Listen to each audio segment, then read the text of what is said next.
We begin with the story of freedom after a long prison nightmare. A 29-year-old Missouri man sentenced to 40 years behind bars is finally back with his family this morning.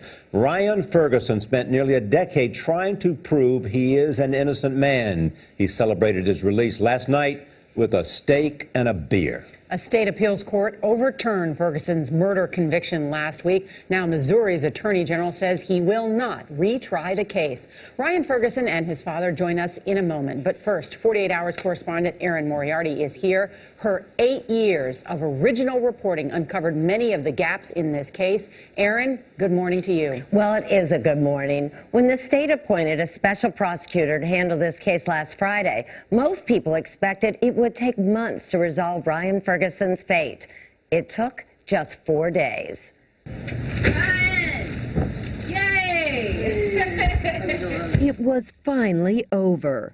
Last night, a smiling Ryan Ferguson appeared before supporters and the press.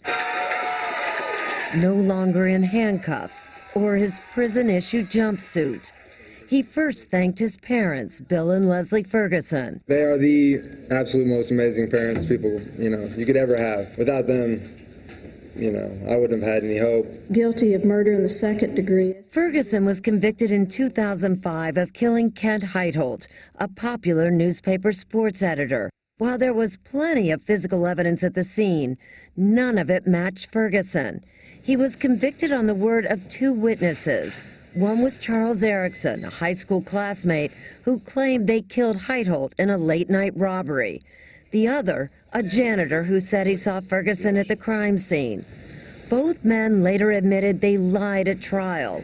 Surprisingly, Ferguson says he holds no grudges against his former friend. He was used and manipulated, and I kind of feel sorry for the guy. Alongside Ferguson was his attorney, Kathleen Zellner, who took his case pro bono after seeing a report on 48 Hours. He's so worth the effort of what we did, what his parents did. He's just an amazing, amazing person. Last week, the appellate court ruled that prosecutors concealed evidence from Ferguson's defense and that he didn't get a fair trial.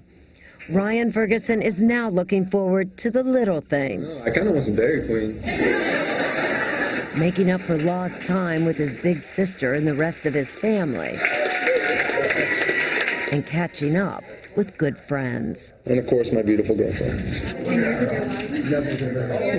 The state announced yesterday that it would not retry him at this time. What that means is that the state could bring charges at a future time if new evidence surfaced. But there's far more evidence pointing to other suspects than Ferguson.